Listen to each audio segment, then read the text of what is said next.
আজ আমরা একটা বেশ গা ছমছমে কাহিনী নিয়ে কথা বলবো।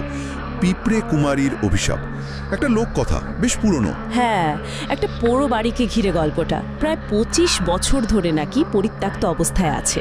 আর শোনা যায় ওই বাড়িতে এক কিশোরীকে পিঁপড়েরা নাকি খুব ভয়ঙ্করভাবে মেরে তার চোখ উপড়ে নিয়েছিল। ঠিক সেই থেকে বাড়িটার নাম হয়ে যায় পিঁপড়ে কুমারীর বাড়ি।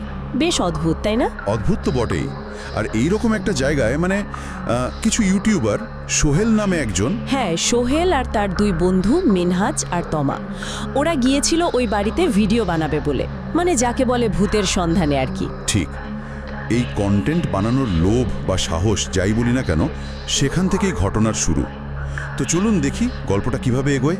গল্পে বলছে ওরা রাত 12টার পর ঢোকে, হাতে ক্যামেরা, লাইট আর ওই ভূত ধরার যন্ত্র।